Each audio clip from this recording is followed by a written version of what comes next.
नाम घेता वाया गेला, ऐसा कोणी ऐकला. नाम घेता वाया गेला, ऐसा कोणी ऐकला. सांगा विनवितो तुम्हासी, संत महंत ऋषी.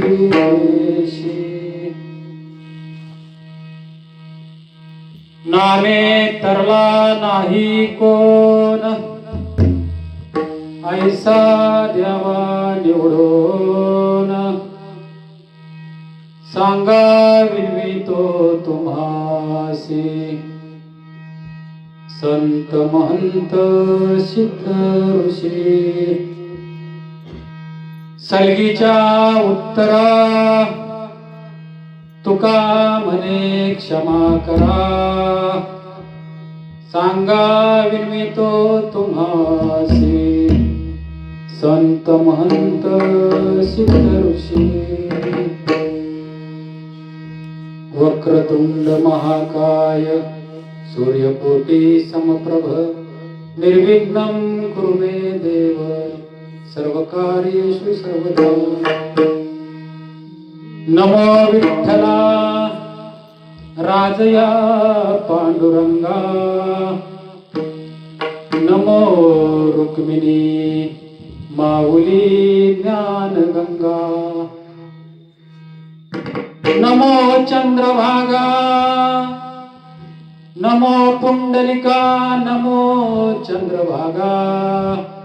नमस्कार माझा रुक्मिणी पांडुरंगा. पांडुरंगा करू प्रथम नमन, पांडुरंगा करू प्रथम नमन, पांडुरंगा करू प्रथम नमन, पांडुरंगा करू प्रथम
पंगुल्यते गिरिजं, यकृत पाहथं वन्दे परमानंद माधवं. वसुदेवसुतं देवकंसचाणूरमर्दनं, देवकी परमानंदनं कृष्ण वंदे जगद्गुरु. श्री संतांची या माता चरणावर साष्टांग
तेची वंदू श्रीचरण श्री गुरूंचे ते नमस्कार आता. ओम नमो ज्ञानेश्वरा करुणा करा दयाळा, तुमचा अनुग्रह लादलो पूर्ण झालो चराचरी. शरण शरण जे हनुमंता, शरण शरण जे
तया माझे दंडवत, काकी झोळी पुढे श्वान, नित्य जाणवीचे स्वान. विठ्ठल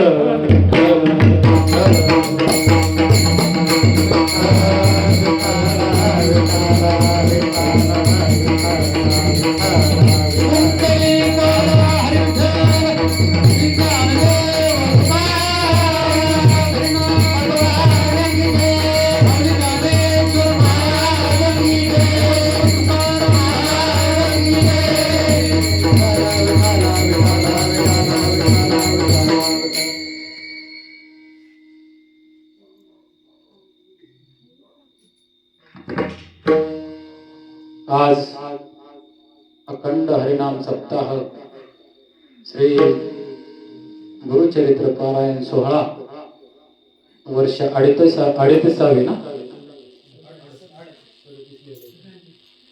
38 या 38व्या वर्षातील प्रथम दिवसाची सेवा माझ्यासारख्या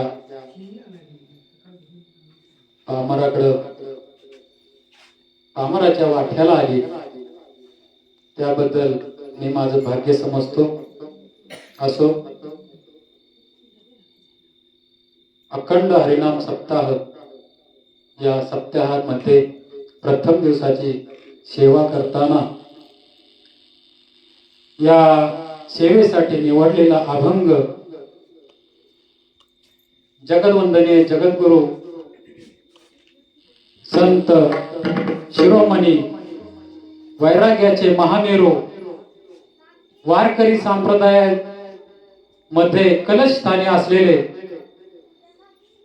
जगद्गुरु तुकोबराय यांच्या गाथ्यातील 4 चरणाचा नाम पर प्रकरणातील नवे नवे नामाची महती, नामाचं महात्म्य सांगणारा असा अभंग चिंतन रूपी सेवेसाठी निवडलेला आहे. विठ्ठल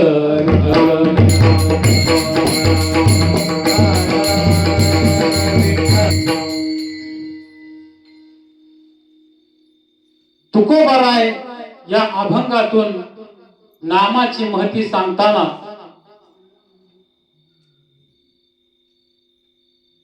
नाम किती मोठा आहे, नामाची महती किती मोठी आहे, किंवा नाम साधना केल्यानंतर काय होतं ते या अभंगातून प्रगट करतात. परंतु तुकोबरायांना या नाम सांगण्याचा अधिकार आहे का, नामाची महती सांगण्याचा अधिकार आहे का, हा सुद्धा प्रश्न पडतो. तुकोबराय या अभंगातून नामाची महती सांगतात, परंतु ते नामधारक आहे? हा सुद्धा प्रश्न निर्माण होतो. नाम तर सगळेच घेतात, घेतात का नाही?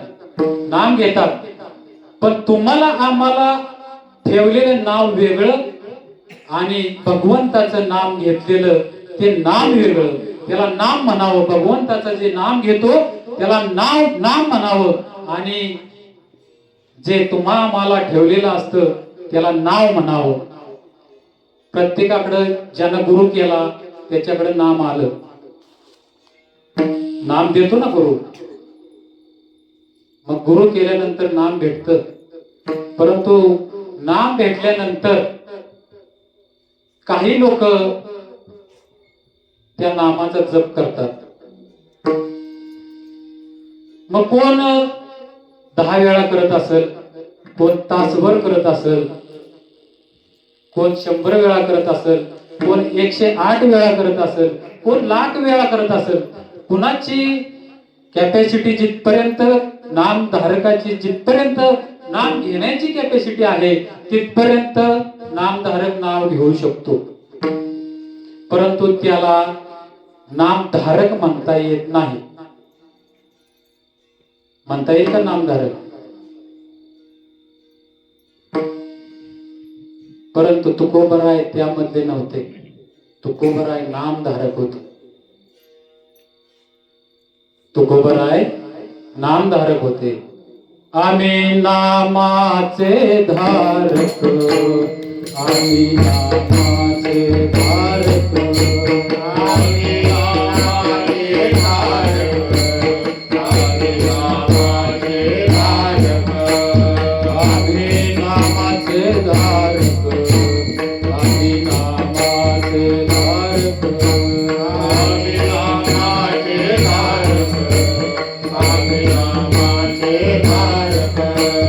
नेनो प्रकार आनिक, नेनो प्रकार आनिक, नेनो प्रकार आनिक, नेनो प्रकार आनिक, नेनो प्रकार आनिक, नेनो प्रकार आनिक, नेनो प्रकार आनिक, नेनो प्रकार आनिक. सर्व भावे एक, सर्व भावे एक, सर्व भावे एक, सर्व भावे एक. विठ्ठलची प्रमाण, विठ्ठलचे प्रमाण, विठ्ठलची प्रमाण, विठ्ठलचे प्रमाण.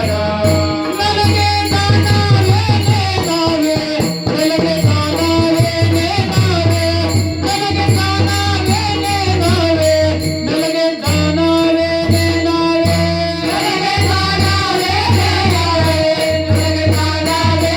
नेनावे, नलगे जाणारे नेनावे, नलगे जाणारे नेनावे, नलगे जाणारे नेनावे. आम्ही नामाचे धारक,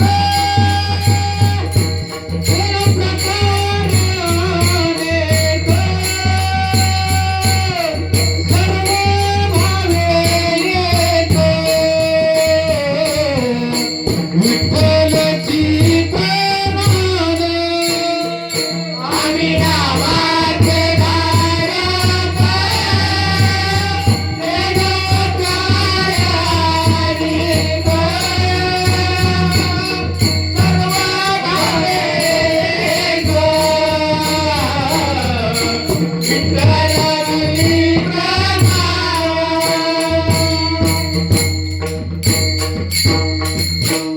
तुकोबराय स्वतः सांगतात आम्ही नामाचे धारक आहे.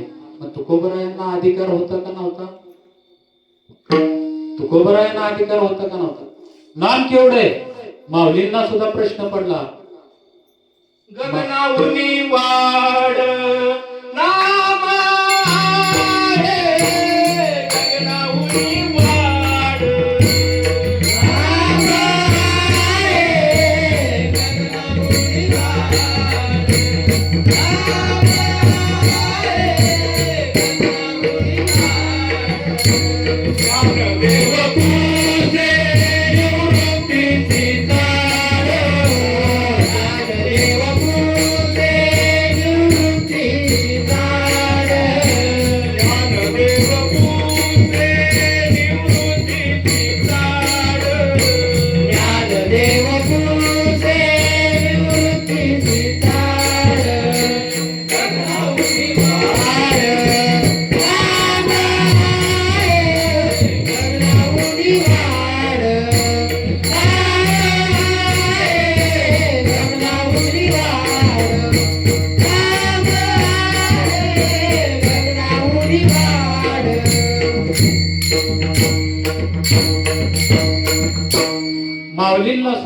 प्रश्न पडतो, एवढी नामाची महती मला सुद्धा त्या नामाचा अंत कळत नाही. म्हणून माऊली निवृत्ती नारायण आपल्या गुरूंना प्रश्न विचारतात, ज्ञानदेव तुसे निवृत्तीशी चाड आणि गगनाहुनी वाढ नाम आहे. चाड म्हणजे काय?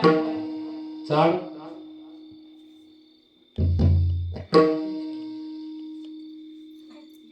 चाड म्हणजे त्याची महती किती आहे, एवढं मोठं किती आहे नाम, पण ते शब्दामध्ये वर्णन करता येत नाही. महाराज, नामाला शब्दामध्ये प्रकट करता येत नाही, कारण शब्द हा गुणातीत आहे. शब्द हा गुणातीत आहे. गुण म्हणजे गगन, या गगनाच्या पलीकडं शब्द जाऊ शकत नाही.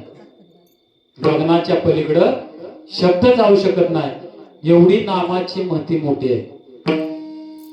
असे हे तुकोबराय नाम घेतात. नाम घेताना तुकोबराय काय म्हणतात, माझी मज झाली अनावर वाचा, छंद या नामाचा घेतलासे. मग तुकोबरायांना त्यांची जीभ तुकोबरायांची थांबत नव्हती नाम घेताना. तुकोबरायांची जीभ थांबत नव्हती. वाणीला थांब म्हटलं तरी वाणी तुकोबरायांची थांबत नव्हती नाम घेताना. असे हे तुकोबराय नामाची महती प्रगट करतात. तुकोबरायांनी नामाची महती प्रगट करावी. नवे 4 वेदांना 6 शास्त्र 18 पुराण थकली महाराज नामाची महती गाताना. तरी सुद्धा त्यांना नामाची महती पूर्णत्वास नेता आली नाही. अशा नामाची महती तुकोबरायांनी वेदी जाण साई शास्त्री कारण अठराही पुराणे हरिची गावी. अठराही पुराणे हरिची गावी. अठराही पुराणे हरिची गावी.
असं हे नामाचं प्रभुत्व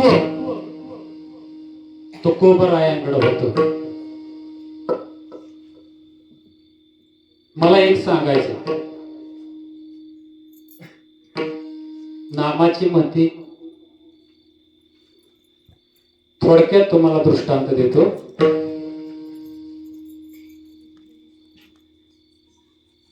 तुम्ही आम्ही करायचं ते माझ्या प्रश्नांची उत्तर द्यायची. नामाची महती गंगा उगम पावताना केवढी होती सांगा. गंगा ज्यावेळेस उगम पावते त्यावेळेस गंगा केवढी होती? लहान होती. गंगा जशी जशी पुढे जाईल तशी तशी गंगा तिचं विस्तार वाढत गेला. बरोबर ना? विस्तार वाढत गेला, गंगेचा विस्तार वाढत गेला. पण मुळातच ती लहान असताना कुठल्या स्वरूपात होती? निर्मळ स्वरूपात होती का कुठल्या स्वरूपात होती?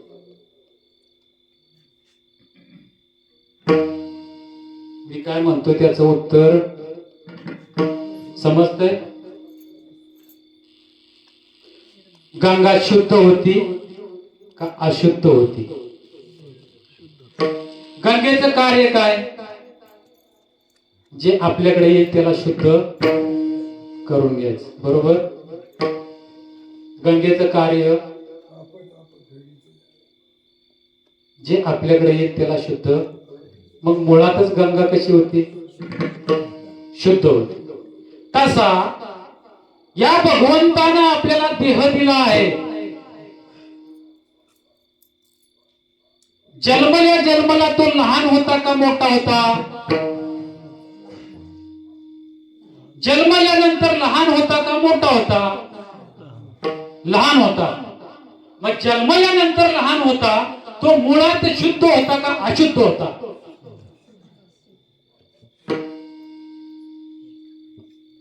काय होतं? शुद्ध होता. जसा जसा देह पुढे मोठा मोठा होत जातो तसा गंगेसारखा अपवित्र होत जातो. का का अपवित्र होतो? केले कर्म झाले त्याची भोगा झाले, उपजले मेले ऐसे की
या देहाला जसं जसं पुढे जाईल तसं तसं आपल्या कर्मामुळे भोग प्राप्ती होते आणि देह अशुद्ध होतो.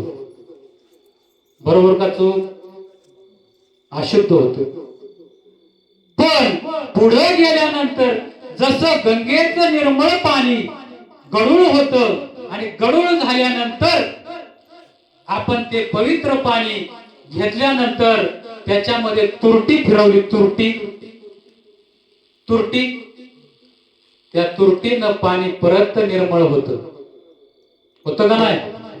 तसं या देहामध्ये नामरूपी तुरटी जर आपण जर प्रगट केली किंवा नामरूपी तुरटी जर या देहामध्ये सतत वास्तव्य करत राहिली तर देह सुद्धा पवित्र झाल्याशिवाय राहत नाही. एवढी नामाची महती मोठी आहे महाराज.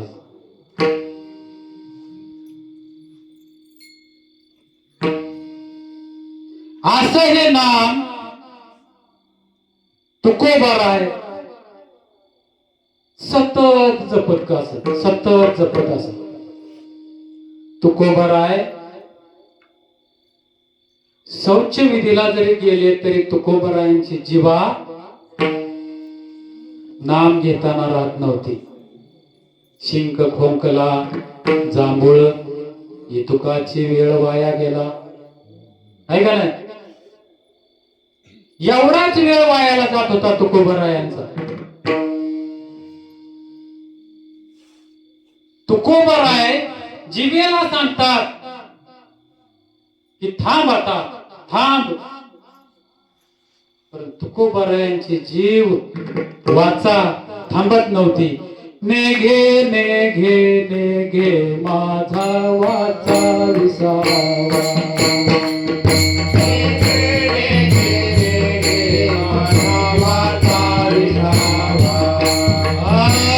नेघे नेघे नेघे माझी वाचा विसावा. नेघे नेघे नेघे माझी वाचा विसावा. तुका म्हणे हवा हवा हवा वाटावा. तुका म्हणे हवा हवा हवा वाटावा. तुका म्हणे हवा हवा हवा वाटावा. तुका म्हणे हवा हवा हवा वाटावा. नेघे नेघे नेघे माझी वाचा विसावा. नेघे नेघे नेघे माझी वाचा विसावा.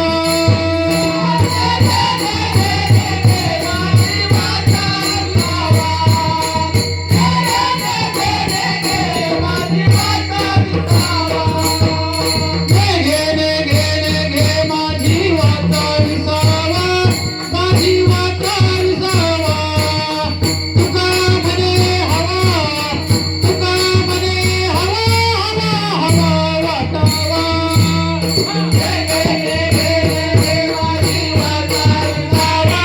माझी वाचा विसावा. तुका म्हणे हवा तुका म्हणे हवा हवा वाटावा.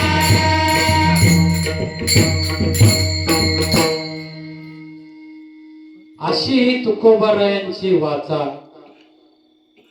थांब म्हटलं तरी थांबत नव्हती. मग तुकोबारायांना अधिकार होता का नाही? पण तुकोबारायांना प्रश्न पडला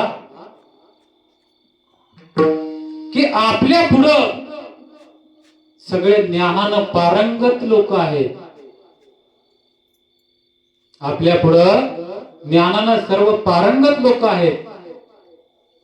मग त्यांना प्रश्न करावा तर प्रश्न करावा सरळ भाषेत सांगितलं तर ती लोक ऐकतील. कारण कसं आहे माहितीये का, ज्या लोकांना दुसऱ्याला सांगण्याचं वेळ आहे ती लोक दुसऱ्याचं ऐकत नाहीत. ऐकतात का? किंवा शास्त्र संपन्न जर आता तुम्ही जर सांगाल पहिलीत त्या पोरांना जर शिक्षकाला जर शिकवायचं म्हटलं तर जमल का?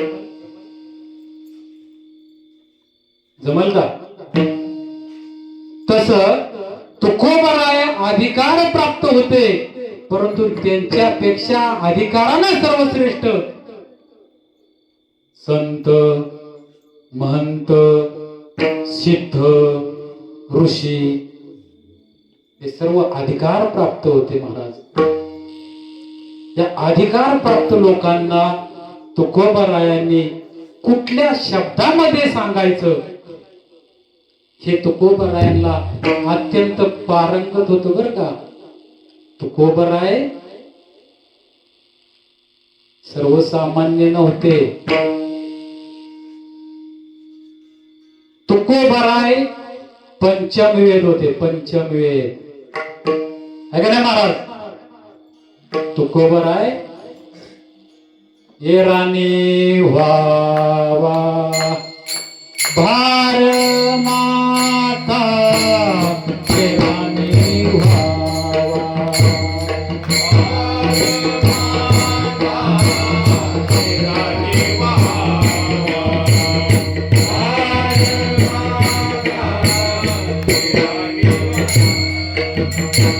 वेदांता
तुकोबाराय पंचम वेद जाणकार.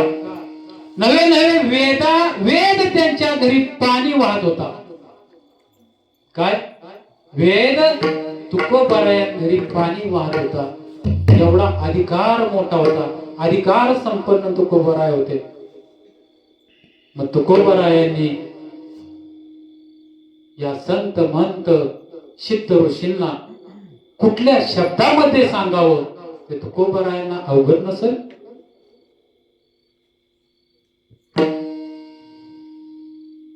तुकोबाराय नवे नवे या नामाचा एके ठिकाणी बघा, एके ठिकाणी तुकोबाराय असे म्हणतात, सांगतो तुम्हासी हजारे विठ्ठला नाही तरी गेला जन्म वाया. आहे का नाही. आणि दुसरीकडे म्हणतात, ऐका जी तुम्ही भक्त भागवत कराल ते हित सत्य करा. तुकोबारायांनीच ही भाषा शैली वापरावी. तुमच्या आमच्या सारख्याचं काम नाही महाराज. तुकोबारायांनीच ही भाषा शैली वापरावी. कारण वेद संपन्न तुकोबाराय त्यांनी प्रश्नार्थक स्वरूपामध्ये नवे नवे या नामाची महती सांगताना तुकोबाराय कुठल्या तऱ्हेनं नामाची महती सांगावी आणि ते नामाची महती सांगितल्यानंतर या संत महंत सिद्ध ऋषींना ती मान्य होईल. नवे नवे तुकोबारायांना त्या नामाची महती सांगताना तुकोबारायांना त्या संत महंत सिद्ध ऋषींच्या मुखातून ती नामाची महती वधवून घ्यायची होती. लक्षात आलं का. नामाची महती संत महंत सिद्ध ऋषींच्या, कारण नामाचा प्रभाव केवढा आहे बघा. समुद्रामध्ये पाणी किती आहे. समुद्रामध्ये पाणी किती आहे, खोल आहे. याची गणती करता येईल, ते मोजता येईल, मोजपाप करता येईल, नाही करता येणार महाराज. परंतु त्या नामाची, त्या समुद्राचं पाणी फक्त आपल्याला आंघोळ करण्यापुरतं इतपत जरी कळालं तरी भरपूर जा. किती काटाला गुडघाभर पाणी जरी भेटलं तरी, डुबकी मारण्यापुरतं तेवढं जरी मिळालं तरी भरपूर झालं. नवे नवे या नामाची महती प्रगट करताना तुकोबाराय सांगतात की बाबा रे, मला तर नामाची महती एवढी प्रगट करता येत नाही, परंतु देवाला सुद्धा त्याची माहिती कळली. तुया नामाचा महिमा,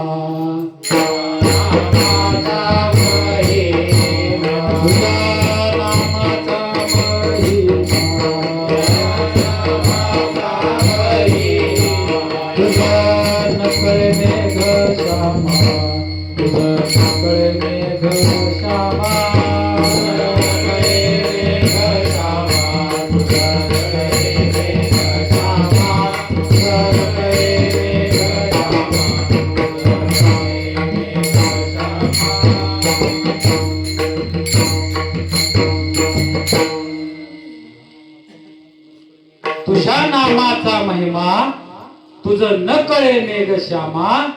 तुका म्हणे आम्हा जन्म घेणे गोड वाटे. त्यासाठी आम्हाला भगवंता जन्म घेणं गोड वाटत आहे का नाही. मग असा नामाचा महिमा प्रगट करताना देवाला सुद्धा त्या नामाचा महिमा कळाला नाही. बघू महाराज, कळाला का. थोडक्यात तुम्हाला दृष्टांत देतो. रामायणातला ज्या वेळेस हनुमंतराय सीता शोधार्थासाठी लंकेला जातात. लंकेवरून परत येतात. सीतेचा शोध लागतो, परत येतात. इकडे युद्धाची तयारी चालू होते. कुठं राम प्रभू युद्धाची तयारी करतात.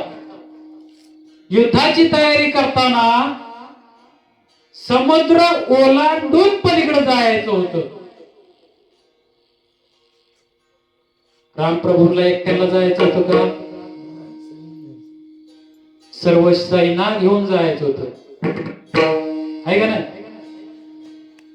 मग सर्व सैना घेऊन जायचं होतं, म्हणून समुद्राला रामप्रभूंनी विनंती केली, विनवणी केली, विनवणी. हे समुद्र महाराजा, प्रगट हो, आम्हाला जायला, लंकेला जायला आम्हाला मार्ग मोकळा कर. एक दिवस वाट पाहिली, समुद्र महाराज काय प्रगट झाले. 2 दिवस वाट पाहिली, समुद्र महाराज प्रगट झाले नाही. 3 दिवस वाट पाहिली महाराज प्रभूंनी, परंतु समुद्र काही पुढे आले नाहीत. शेवटी भगवंत राम प्रभूंना क्रोध आला, अनावर झाला क्रोध, आणि भगवंत राम प्रभूने सेतू मधला बाण काढला, धनुष्याला लावला आणि बाण सोडणार एवढ्यात प्रभू रामचंद्रांच्या पुढे समुद्र हजर झाला.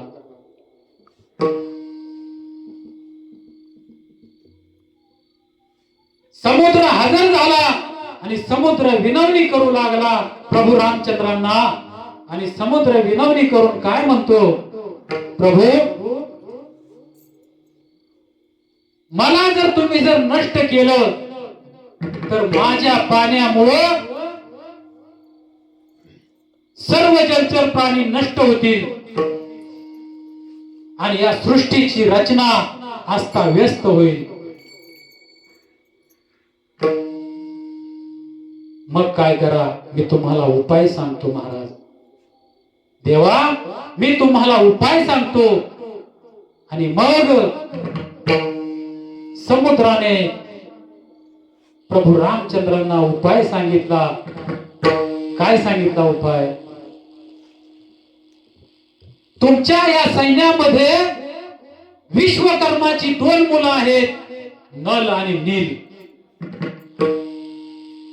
या नल नील 2 पुत्रांपासून, विश्वकर्माच्या 2 पुत्रांपासून तुम्ही काय करा, तर या एकाच्या हातून रा लिहा, एकाच्या हातून म लिहा, आणि त्या सेतूला तुम्ही त्यांना दगड लावायला सांगा. ते दगड तरतील.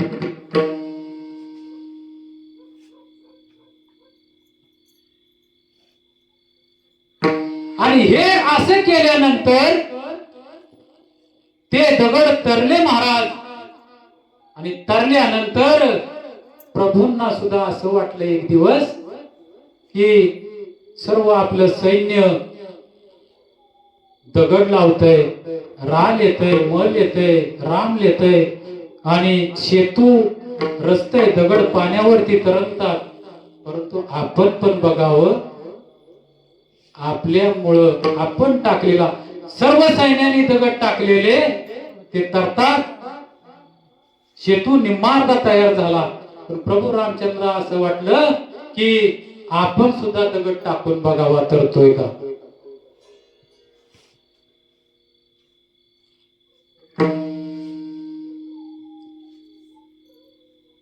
राम प्रभूंनी उठले, राम प्रभू, आणि उठल्यानंतर समुद्राच्या कडेला गेले. समुद्राच्या कडेला गेल्यानंतर प्रभूंनी इकडं तिकडं पाहिलं, आपल्याला कोण पाहतंय का नाही. इकडं तिकडं पाहिलं आणि पहिला लहान दगड उचलला. आणि लहान दगड उचलल्यानंतर प्रभू रामचंद्रांनी तो समुद्रामध्ये टाकला.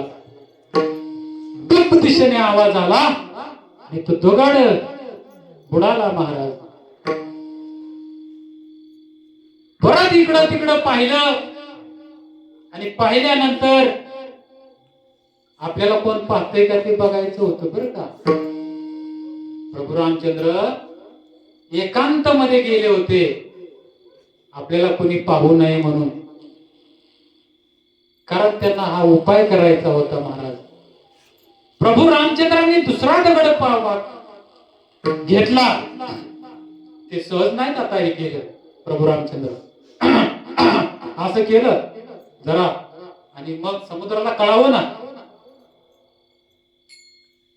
आणि दुसरा दगड उचलला, त्याच्यापेक्षा मोठा उचलला, तोही जट टाकला, तोही बुडाला. बुडल्यानंतर प्रभू रामचंद्र जरा नाराज झाले. म्हणजे 2 दगड टाकले तरी सुद्धा दगड बुडतात.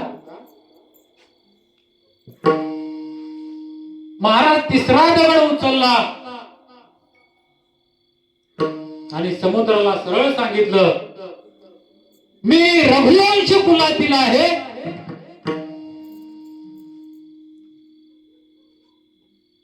अयोध्या नरेश दशरथाचा पुत्र राम, मी या तुझ्या पाण्यामध्ये दगड टाकत आहे. महाराज तिसरा सुद्धा दगड घेतला, तिसरा सुद्धा टाकला, परंतु तो सुद्धा बुडाला.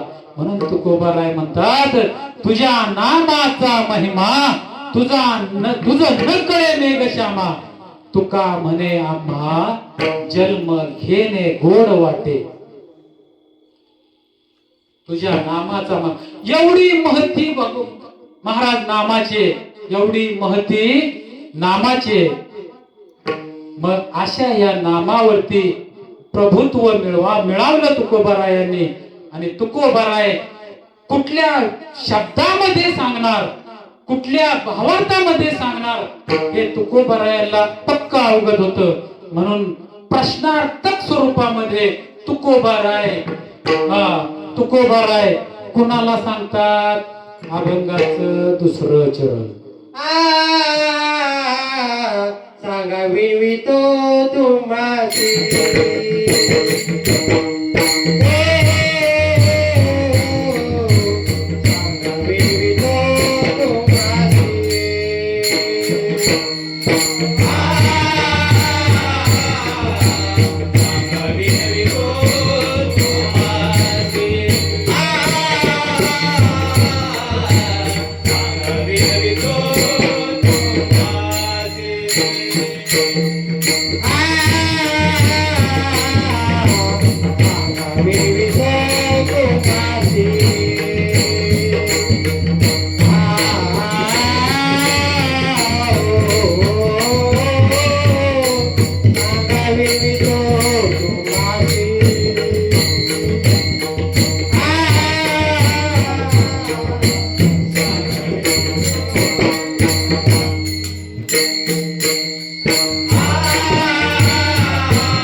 असा हा नामाचा महिमा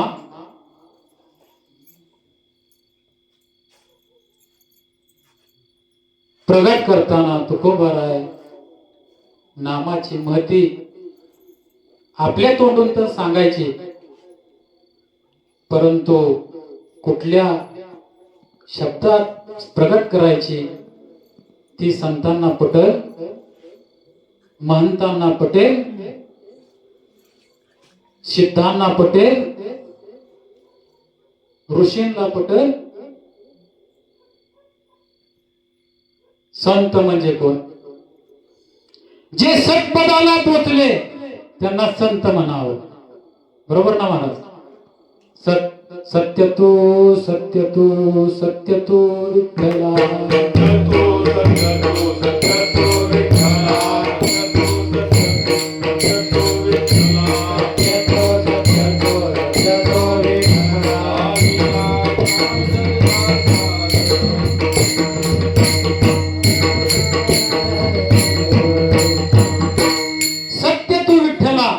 भगवंत सत्य पदाला पोचलेला आहे. भगवंत ते ब्रह्म सत्य, बाकी बाकी काय सगळं मिथ्य आहे ना. ब्रह्म सत्य आहे, बाकी सर्व मिथ्य आहे. हे जग सुद्धा मिथ्य आहे, पण ब्रह्म सत्य आहे महाराज. मग त्या सत्य पदाला सत्पदाला पोचले त्यांना संत म्हणावं. महंत कोणाला म्हणावं? चांगदेवासारखे ज्यांचे लाखो शिष्य असतात, जे गुरुस्थानी असतात, त्यांचे शिष्य लाखो, त्यांचे शिष्य लाखो, काय वगैरे वगैरे काय असतील ते असतील. आणि ज्यांना गुरुस्थानी पूजनीय मानलं जातं त्यांना महंत म्हणावं. सिद्ध कुणाला म्हणावं?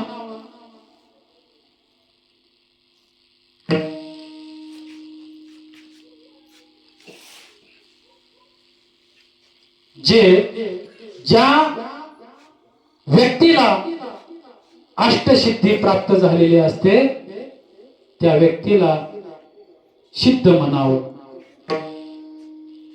मग त्याच्यामध्ये अष्टसिद्धी असतात, अनिमा, लगिमा, गळिमा है ना. मग त्या अष्टसिद्धी वगैरे वगैरे सिद्धीचे प्रकार भरपूर आहेत. मग सिद्ध काय करतो?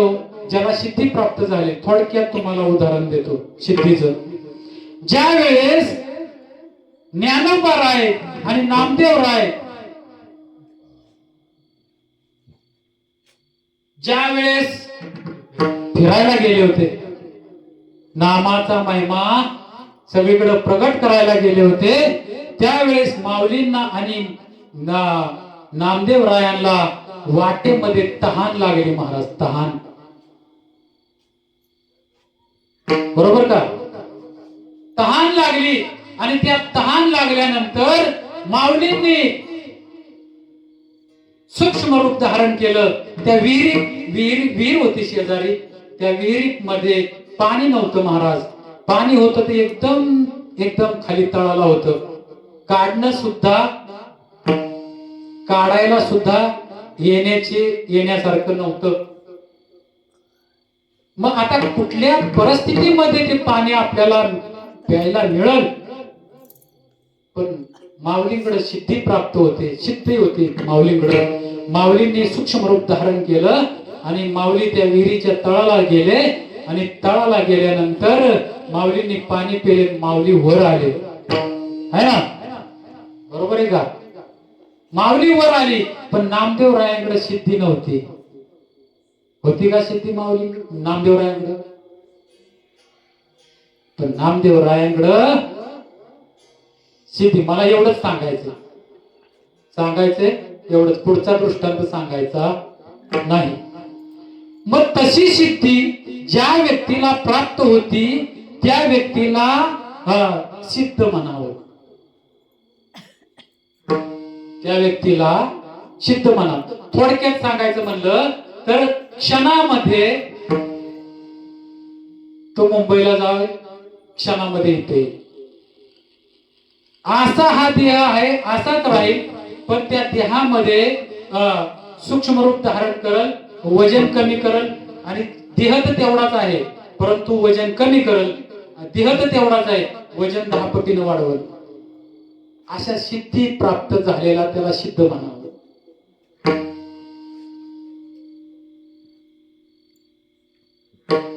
ऋषी कुणाला म्हणावं? ज्यानं जटा दाढी वाढवली त्याला ऋषी म्हणावं. अस्वल सुद्धा दाढी जटा म्हणजे केस असतात अस्वलाच्या अंगावर, मग अस्वलाला म्हणावं ऋषी?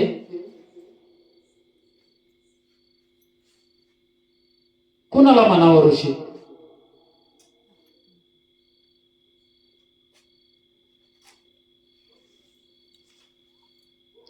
ज्यानं या 10 इंद्रियावरती विजय मिळवला, त्या 10 इंद्रियावरती जो विजय मिळवतो त्याला ऋषी म्हणावं. त्याला दाढी नसू द्या, जटा नसू द्या, आलं लक्षात? परंतु त्याला ऋषी म्हणावं.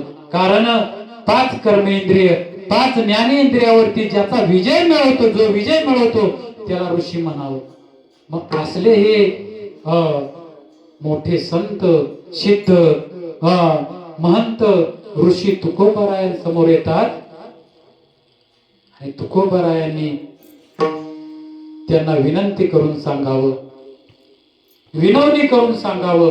तुकोबारायांनी सांगा, विनवितो तुम्हाशी, विनंती करून सांगावं, बोलावं तुकोबारायांनी.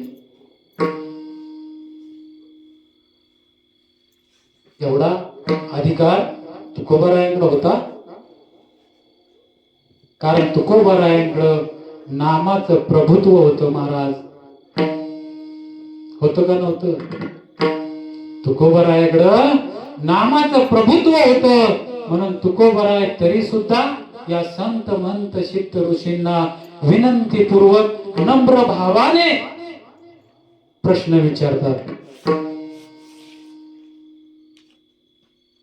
सांगा, विनवितो तुम्हाशी. का? प्रश्नाच्या स्वरूपात जर नाही जर बोलावं तर त्यांना पटल नाही पटणार महाराज. कारण त्यांना तो संत महंत सिद्ध ऋषींना ऐकून घेण्याची सवय नाही, दुसऱ्यांना तत्वज्ञान सांगण्याचं सवय आहे. ज्या व्यक्तीला तत्वज्ञान दुसऱ्याला सांगण्याची सवय आहे तो दुसऱ्याचं ऐकल. म्हणून नम्र भावनेने तुकोबाराय प्रश्नार्थक स्वरूपामध्ये विनंती करतात. काय? असा कोण ऐकला नाम घेता वाया गेला? त्या अभंगाचं प्रथम चरण. नाम घेता वाया गेला, नाम घेता वाया गेला, हो नाम घेता वाया गेला, नाम घेता वाया गेला.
अभंगाच्या प्रथम चरणामध्ये तुकोबराय प्रश्नार्थक स्वरूपात मध्ये संत महंत सिद्ध ऋषी यांना प्रश्नार्थक स्वरूपामध्ये विचारतात, नाम घेता वाया गेला ऐसा कोणी ऐकिला. कुणी ऐकला असा सांगा. संत महंत सिद्ध ऋषी सांगा. नाम घेता कोण वाया गेला असा सांगा मला. कारण तुकोबरायांना त्या संत महंत सिद्ध ऋषींच्या मुखातून वधवून घ्यायचं होतं. सांगा मला कोण वाया गेला.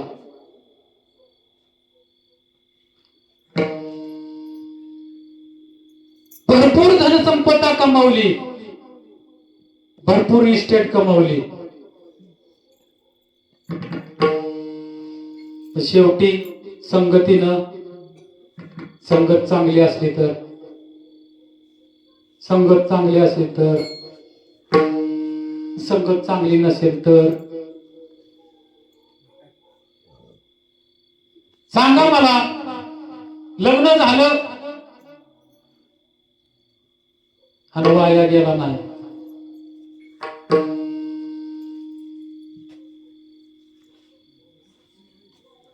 समजते का मी काय बोलतोय. लग्न झाल्यावर ऐकलंय ऐकलंय. पण तुकोबराय असं सांगतात की नाम घेतल्यानंतर वाया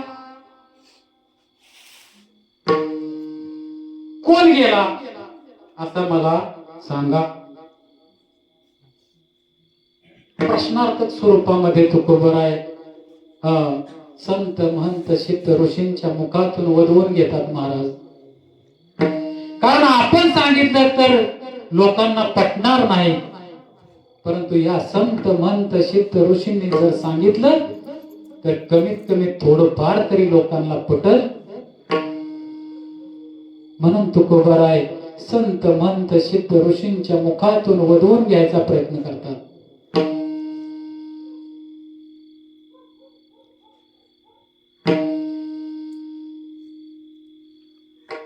तुकोबरायांना हे अवगत नव्हतं का.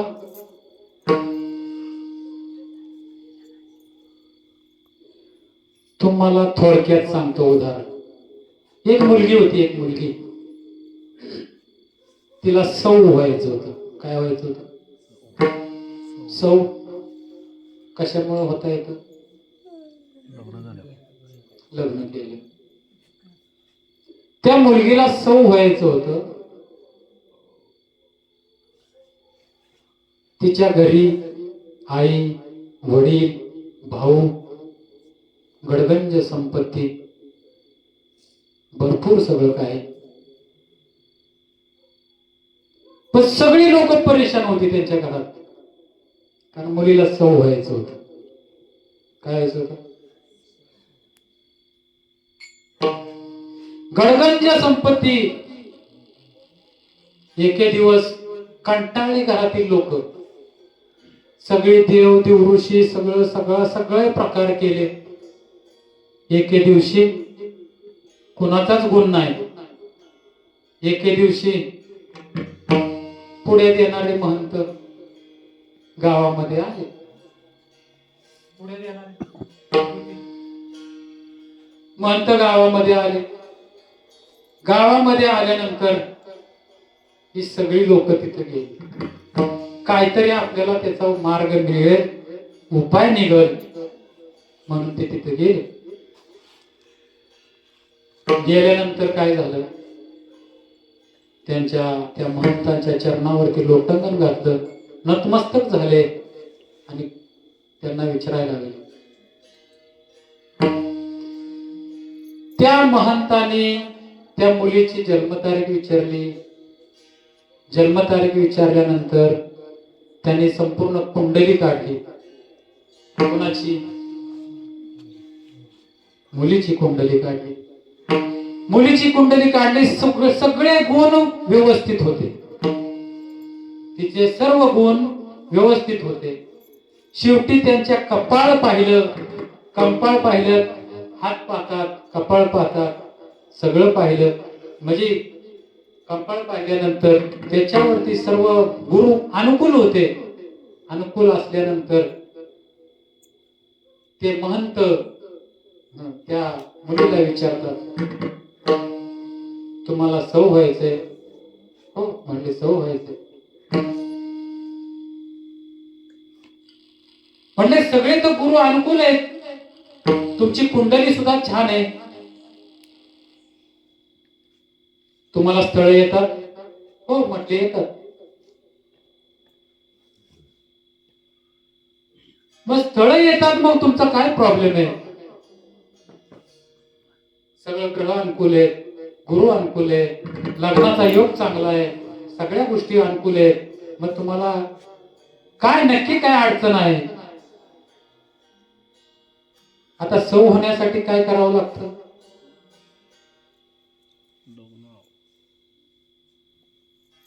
सौ होण्यासाठी काय करावं लागतं? लग्न करावं लागतं. ते महंत विचारतात तिला की बाबा रे, सगळे गुरु अनुकूल आहे तुला, हा मग काय नक्की तुझा प्रॉब्लेम काय आहे ते सांग. तर ते म्हणते मग लग्न करायचे, म्हणजे सौ व्हायचे. तर ते म्हणले त्यासाठी तुला लग्न करावं लागेल. कोण म्हटलं? महंत सांगतात तिला की त्यासाठी तुला लग्न करावं लागेल. ते म्हणते तेवढं सोडून बोल.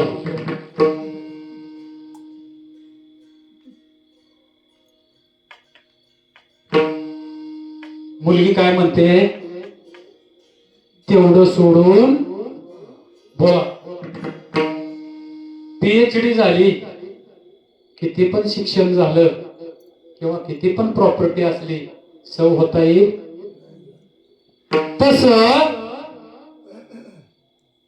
जर तुम्हाला या जीवनरूपी भवसागरातनं जर उद्धार करायचा असेल तर तुम्हाला नामच घेतलं पाहिजे. नामाशिवाय पर्याय नाही महाराज. विठ्ठल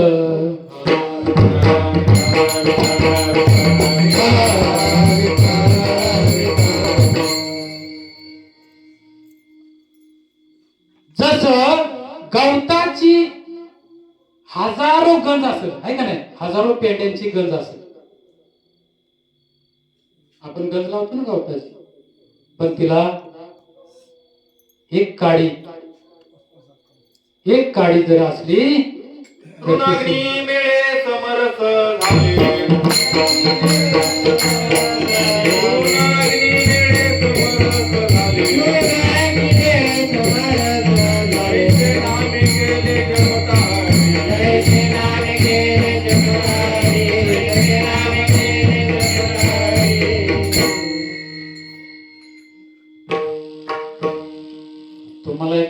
दृष्टांत सांगतो. ब्राह्मणाचा मुलगा महाराज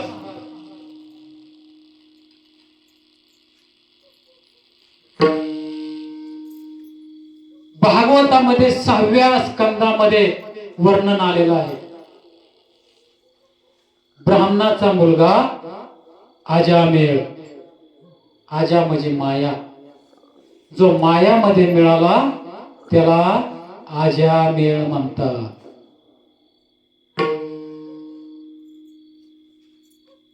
आई वडिलांच्या पोटी जन्म घेतला. जन्म घेतल्यानंतर महाराज ज्या काय विधी असतात ब्राह्मणांच्या त्या विधी पूर्ण झाल्या, संपन्न झाल्या. आणि विधी पूर्ण झाल्यानंतर त्याला शास्त्र संपन्न होण्यासाठी गुरुकडे पाठवायचं होतं. कुणाला? आजामेळ. गुरुकडे पाठवायचं होतं. आणि गुरुकडे पाठवताना आई वडील त्या आजामेळाला घेऊन गुरुकडे जातात. आणि गुरुकडे गेल्यानंतर आजामेळ तिथं राहतो. त्याला तिथं ठेवतात. मी थोडक्यामध्ये सांगतोय, जास्त सांगत नाही कारण टाइम जवळजवळ. आजामेळाला त्या गुरुकडे पाठवलं. गुरुकडे पाठवल्यानंतर महाराज त्याला गुरुकुलामध्ये संगत वेगळी लागली. त्या मित्रांच्या बरोबर एके दिवशी आजामेळ फिरायला गेला वनामध्ये. आणि वनामध्ये फिरायला जाताना जाता जाता त्या मित्रांबरोबर वनामध्ये फिरायला गेला. आणि फिरायला गेल्यानंतर तिथं एक व्यभिचार करणारा पुरुष आणि स्त्री तिथं त्यांनी डोळ्यानं पाहिली.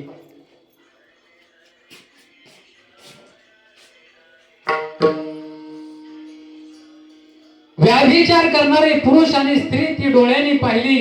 आजामेळ कामधुंद झाला. कामाच्या वासनेनं तो ग्रासित झाला. ग्रासला महाराज कामाच्या वासनेनं. आणि आजामेळाला असं वाटलं की ती आपण सुद्धा कामाचा उपभोग घ्यावा. म्हणून आजामेळ सुद्धा त्या वासनेमध्ये तल्लीन झाला महाराज. त्या वेशेला, त्या गणिकेला मिळवण्यासाठी आजामेळाने भरपूर प्रयत्न केलं. त्या गणिकेला आजामेळाने मिळवलं महाराज. त्याच्यासाठी त्यानं भरपूर कष्ट केले. ती गणिका सुद्धा आजामेळाची झाली. थोडक्यात सांगायचं म्हटलं तर त्या आजामेळापासून त्या गणिकेला 9 आपत्ती झाली. 9 मुलं झाली. 9 किती झाली? 10व्या वेळेला ती गणिका गरोदर राहिली महाराज.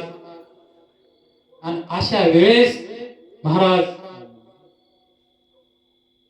एकादशी व्रताच्या टायमिंगला त्या गणिकेच्या घरी संत मांदियाळी आली.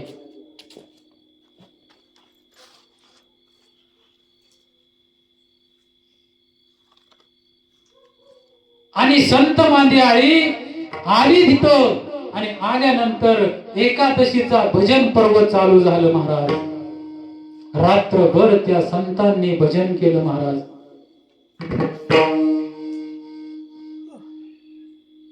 दुसऱ्या दिवशी बारशीचा पर्व होता. बारस सोडायची होती. ती आजामेळाची पत्नी, थोडक्यात पत्नी म्हणावी लागेल त्याला, आपण पत्नी म्हणूया. त्या आजामेळाची पत्नी, त्या पत्नीनं त्या संत मांदियाळीला गोड असं पुरणाचा पोळ्यांचा नाही पुरणपोळी केली महाराज. गोड अशी पुरणपोळी केली. आणि पुरणपोळी केल्यानंतर बारस तिथंच सोडली संत मांदियाळीनं. त्या संतांनी बारस तिथंच सोडली. आजामेळा कसा होता? आजामेळा चोरी करायला. आजामेळाची सवय अशी होती, रोज जायचं,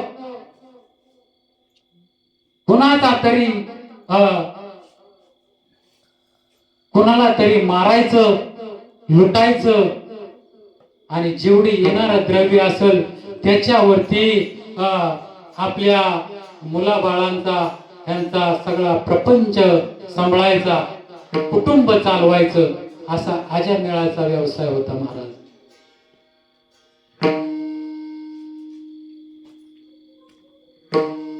तुकाराम महाराज सांगतात हजारो लोक त्यांनी मारली. किती? हजारो, त्याची गणना करता येणार नाही, एवढी लोक आजा मेळानं मारली. मग असा हा आजा मेळा दारूच्या बेधुंद अवस्थेमध्ये नशेमध्ये येतो. रात्रभर भजन चाललेलं असतं. रात्रभर भजन चालत असताना हा आजामेळ म्हणतो हे काय लावलंय? कुणाला म्हणतो? आपल्या पत्नीला म्हणतो हे काय लावलंय? ही काय बडबड चालली? आजामेळाला ते सहन होत नव्हतं. त्या नशेमध्येच आजामेळा झोपी गेला महाराज.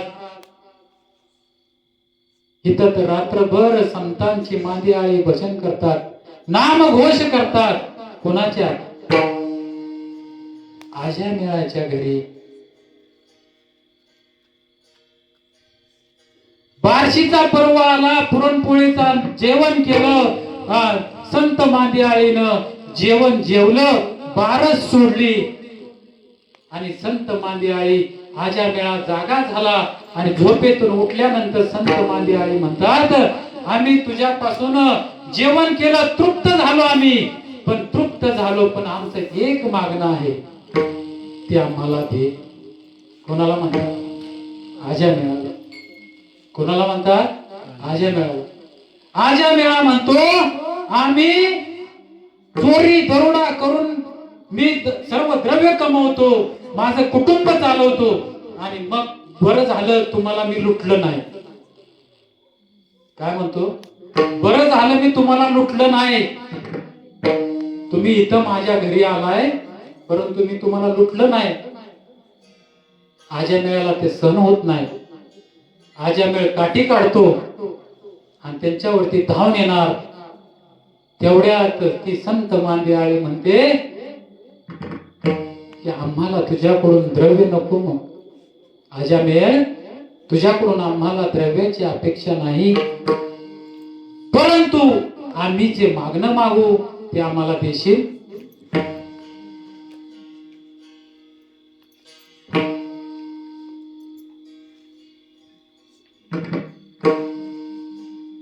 आजामेळ म्हणतो तुमचं मागणं तरी काय आहे, मला देण्यासारखं तरी आहे का? तेव्हा संत मांदी आळी म्हणते आजामेळ, तुला जर तुझ्या पत्नीला जो हा 10वा पुत्र होणार आहे ना, त्याचं नाव नारायण ठेव. काय ठेव महाराज? नारायण ठेव. त्या निमित्तानं तरी तुझ्या मुखातून त्या मुलाचं नाव नारायण येईल.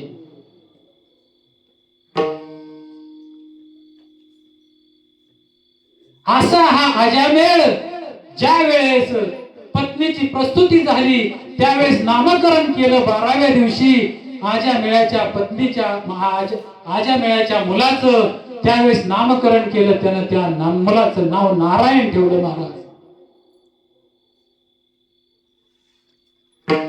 आणि नारायण नाव ठेवल्यानंतर सगळ्यात लहान मुलगा 10वा मुलगा आजामेळाला. जेवढं लहान मुलं असतं ते आई वडिलांचं लाडकं असतं महाराज. आजामेळ त्याला नामाची तर महती माहितीच नव्हती. त्याला त्याचा व्यवसाय काय होता? चोऱ्या, दरोडा, डाका, लुटालूट याशिवाय त्याला दुसरं काही जमत नव्हतं. परंतु त्या संत मांदी आळ्यांनी त्या आजामेळाला मुलाचं नाव नारायण ठेवायला लावलं. म्हणून तर त्या आजामेळानं मुलाचं नाव नारायण ठेवलं आणि त्या मुलाला लाडानं नारायण इकडं ये, नारायण असं कर, नारायण तसं कर. असं करता करता महाराज आजामेळ एके दिवशी आजारी पडला.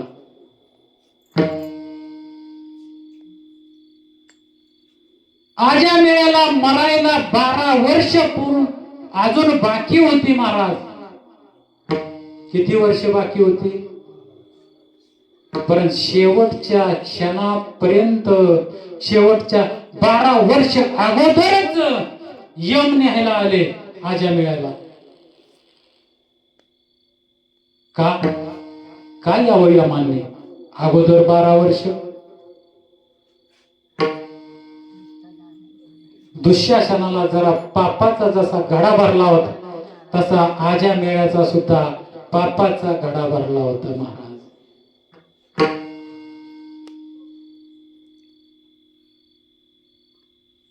भरला होता का नाही?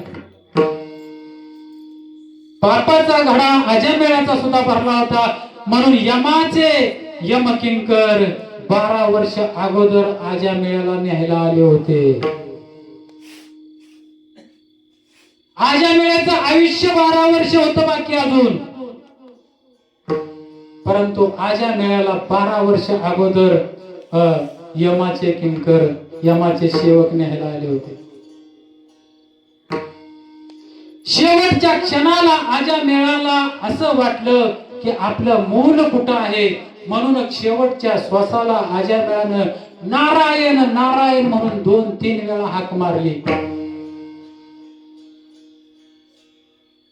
आणि आज्या मेळा जाणार एवढ्यातून वैकुंठाचे विष्णूचे दूत तिथे प्रगट झाले महाराज.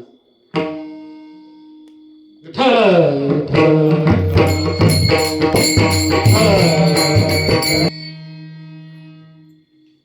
आज्या मेळ्याला शेवटच्या क्षणाला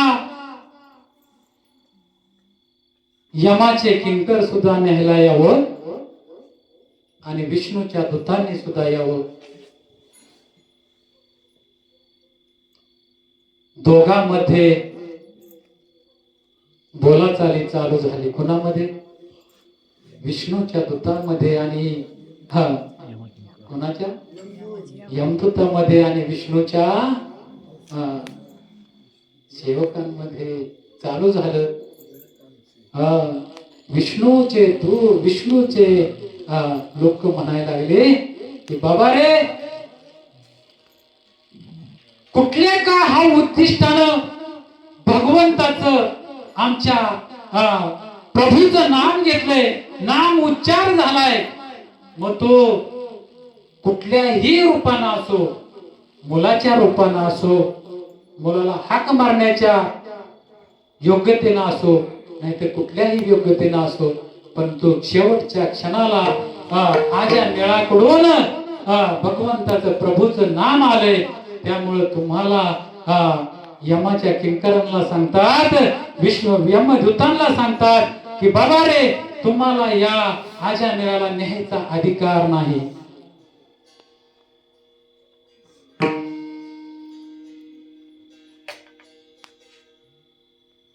यमदूत म्हणतात, बाबा रे, यानं तर आतापर्यंत कुठलं पुण्याचं कार्य केलं नाही. कधी भगवंताचा नाम उच्चार केला नाही. घेतोय तो हा मुलाचं नाव घेतोय. नाम कुणाचं होतं भगवान महाराज?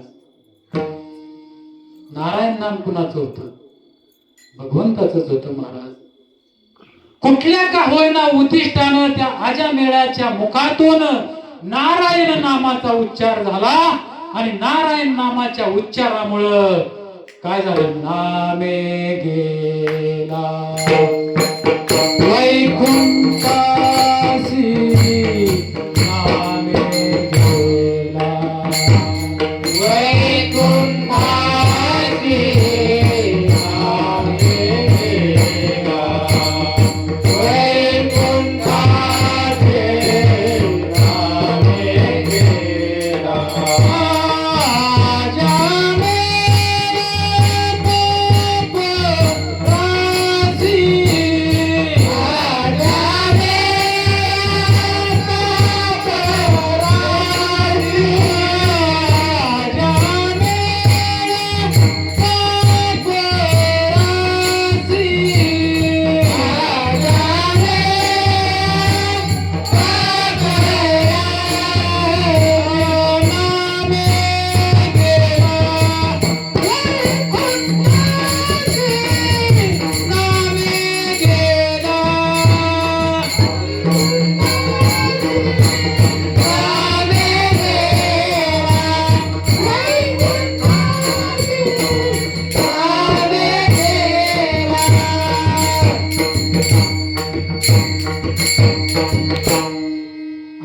हा नामाचा महिमा, असा हा नामाचा महिमा प्रगट करताना तुकोबराय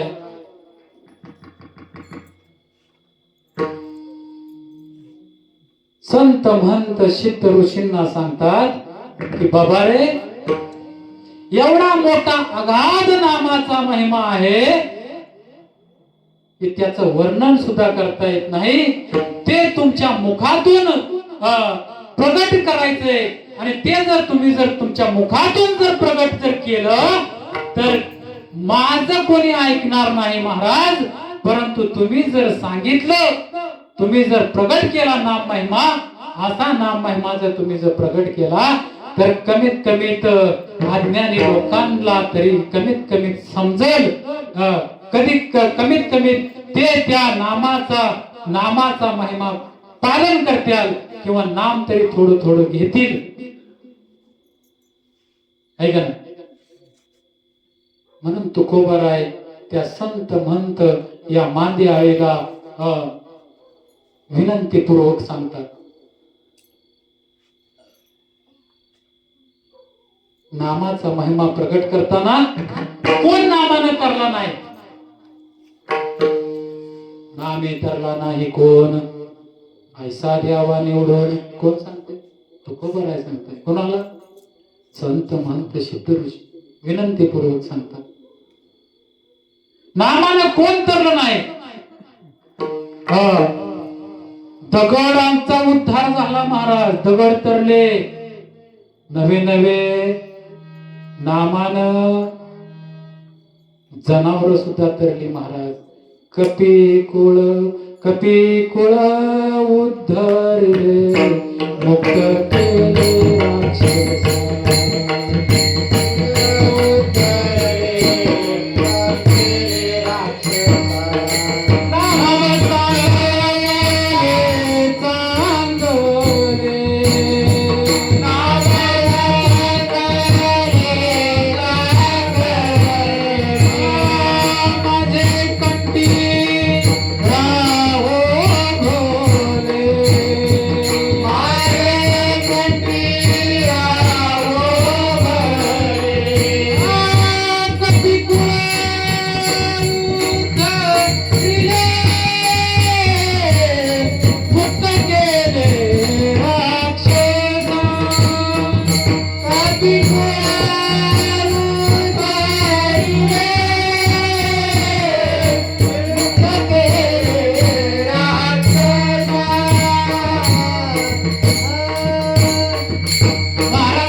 भक्त प्रल्हाद उचलून घेतला कडीवरी.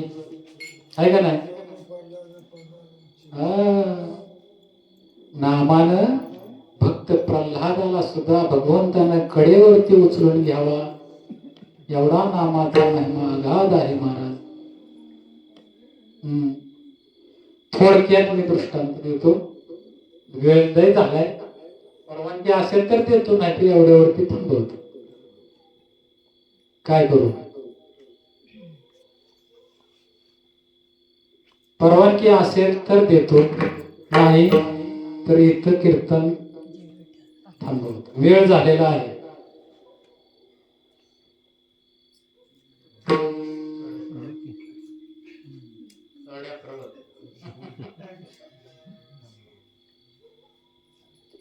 थोडक्यात सांगायचं म्हटलं तर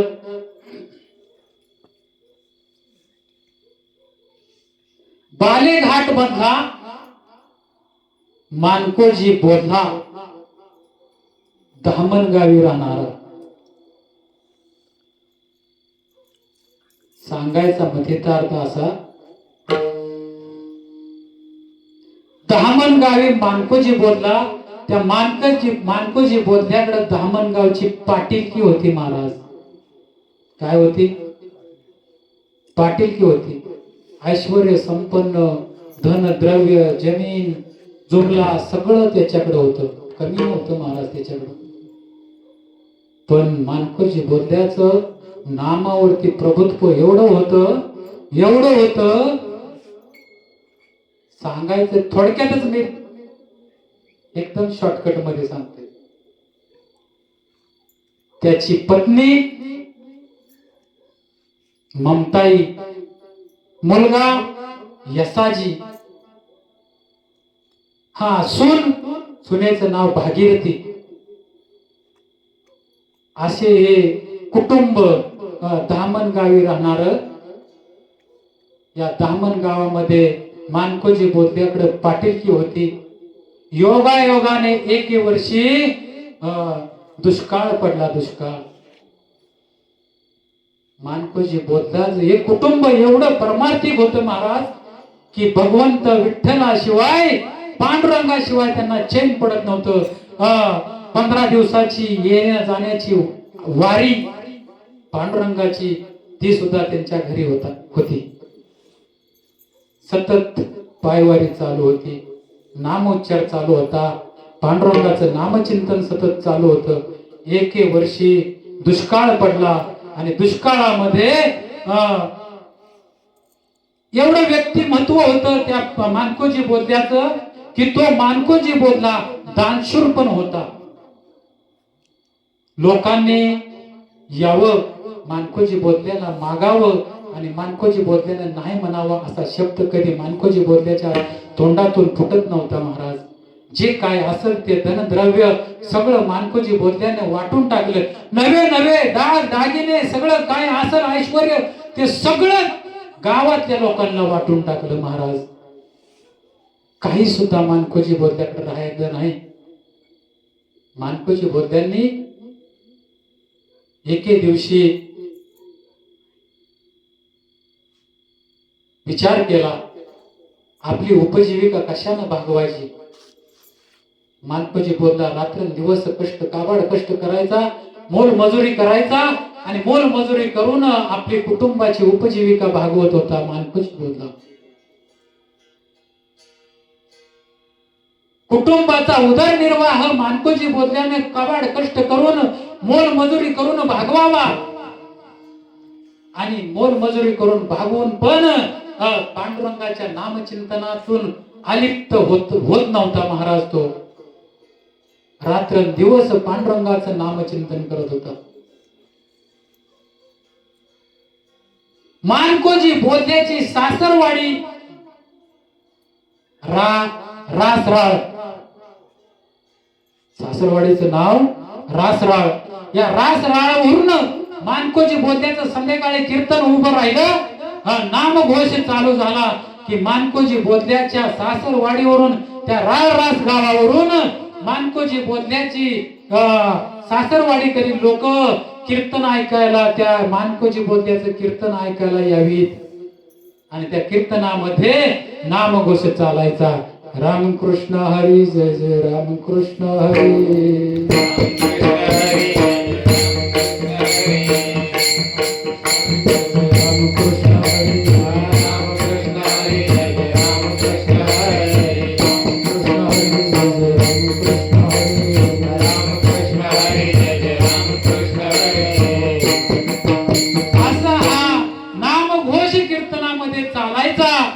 कीर्तनामध्ये चालत असताना त्याच्या सासरवाडीमध्ये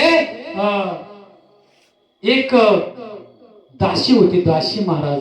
आणि तिला कीर्तनाची आवड होती आणि ती कीर्तन ऐकण्यासाठी, मानकोजी बोधल्याचं कीर्तन ऐकण्यासाठी ती सतत रोज नित्य नियमानं यायची.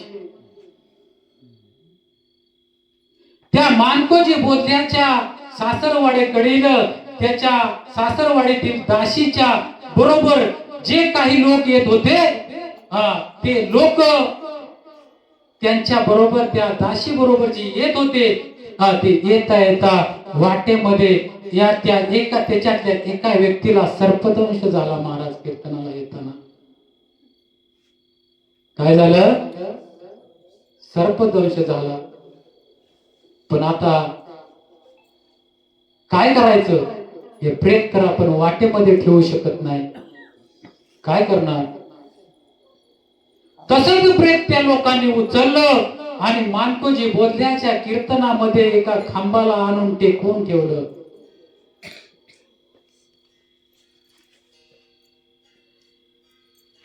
कीर्तनामध्ये ते प्रेत आणलं आणि प्रेत आणल्यानंतर त्या मानकोजी बोधल्याच्या तिथं कीर्तनामध्ये आल्यानंतर एक खांब होता, त्या खांबाला टेकवून ठेवलं. पण मानकोजी बोधल्यांना माहित नव्हतं की हे प्रेत आहे म्हणून. माहित होतं त्या मृत प्रेताला सर्पदोष झाला होता महाराज.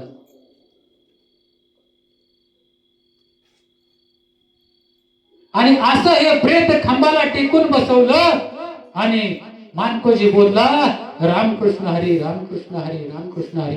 आणि रामकृष्ण हरी म्हणत असताना मानकोजी बोलला त्या प्रेताला विचारतो, म्हणा या जीवनामध्ये आल्यानंतर, या देहरूपी शरीरामध्ये आल्यानंतर, भगवंताचं नामचिंतन घेतल्यानंतर महाराज या देहाचा उद्धार झाल्याशिवाय राहणार नाही. म्हणून मानकोजी बोलले त्या प्रेताला विचारतात, म्हणा रामकृष्ण हरी, नामघोष करा, नामघोष करा. पण मानकोजी बोलल्याला ते माहित नव्हतं. मानकोजी बोलल्यांच्या तोंडातून रामकृष्ण हरी, रामकृष्ण हरी, रामकृष्ण हरी असा नामाचा जयघोष चालवत होता. पांडुरंगाला प्रश्न पडला, भगवंताला प्रश्न पडला, या मानकोजी बोलत्यांना तर माहित नाही की ह्या प्रेताला सर्पदंश झालेला आहे आणि हे प्रेत इथं आणून खांबाला टेकवून बसवलेलं आहे.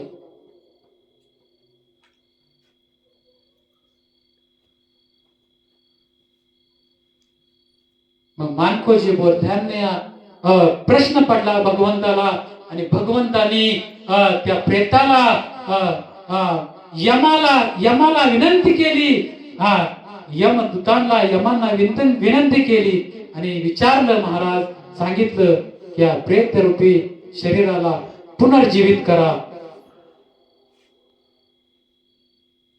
कारण यम हा कुणाच्या आज्ञेत आहे? आज्ञेत कुणाच्या आहे? यम कुणाच्या आज्ञेत असतो? भगवंताच्या आज्ञेत आहे. यमाला भगवंताची, पांडुरंगाची आज्ञा मोडता येत नाही महाराज. आणि ते प्रेत नामघोष चाललेला असताना ते सुद्धा प्रेत उठलं, उभं राहिलं आणि नामघोष करायला लागलं महाराज. एवढा नामाचा महिमा आहे महाराज, एवढा मोठा नामाचा महिमा आहे. असा नामाचा महिमा प्रगट करताना तुकोबाराय सांगतात, नाम घेतल्यानंतर कोण वाया गेला नाही असा मला सांगा. अभंगाचं तिसरं चरण. नाम नाम तरला नाही कोण,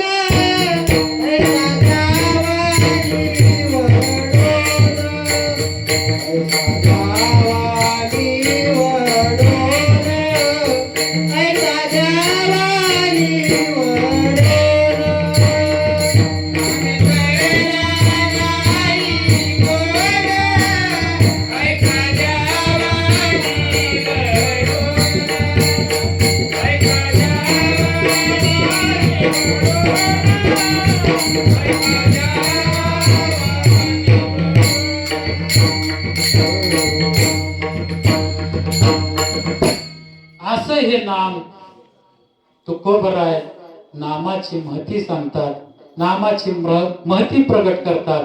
आणि महती प्रगट करताना तुकोबराय नम्रपणे संत महंत सिद्ध ऋषींना विनंतीपूर्वक सांगतात, विनवणी करून सांगतात, सांगा संत महंत सिद्ध ऋषी, माझ्याकडून तुम्हाला जर समजा माझ्याकडून जर तुम्हाला एखादा चुकीचा शब्द गेला असेल, विनंती करताना माझ्याकडून काय जर चुकलं असेल तर मी नम्रपूर्वक तुम्हाला विनंती करतो, सांगा. आणि माझ्याकडून काय जर चुकलं असेल तर क्षमा करा, असं तुकोबराय अभंगाच्या चतुर्थ चरणामध्ये सांगतो. सलगीच्या उत्तरा, सलगीच्या उत्तरा, सलगीच्या उत्तरा, सलगीच्या उत्तरा, सलगीच्या उत्तरा, सलगीच्या उत्तरा, सलगीच्या उत्तरा.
असं हे तुकोबराय नामाचा महिमा प्रगट करतात. आणि प्रगट करत असताना तुकोबराय नम्रपणे संत महंत सिद्ध ऋषींना नम्रपणे विचारतात की बाबा रे, माझ्याकडून जर तुम्हाला जर काही चुकीचा शब्द गेला असेल तर मला तुम्ही क्षमा करा. असं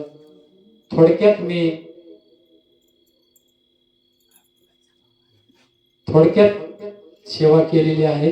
कारण माझ्याकडून असंच चिंतन या अभंगाचा असाच अर्थ होईल असं सांगता येत नाही.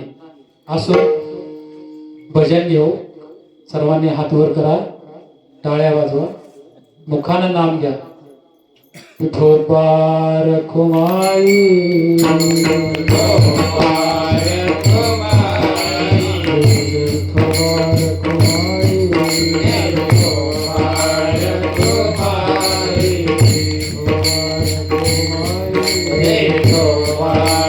खुमाई, विठोबार खुमाई, विठोबार खुमाई,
असो.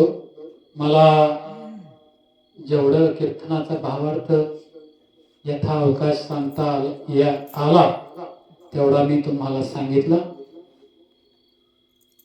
सर्व तुमच्या थोडक्यातच ओळखतो.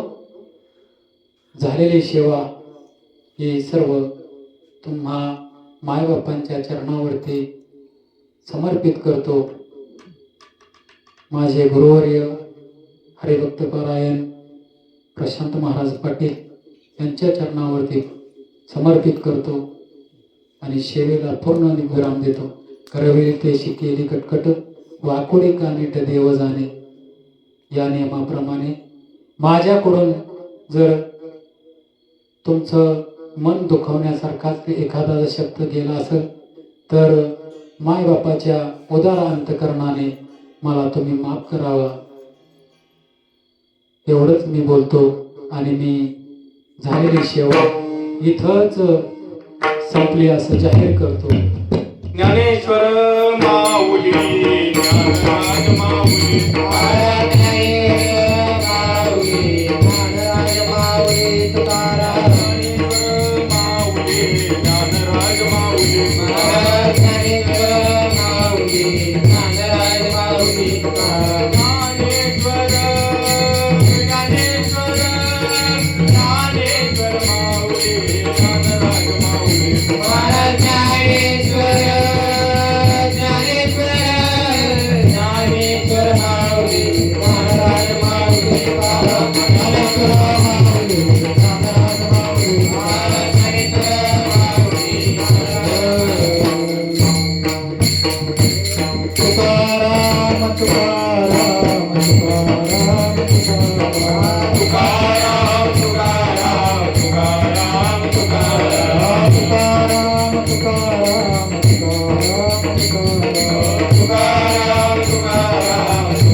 कवरदा हरी विठ्ठल श्री ज्ञानदेव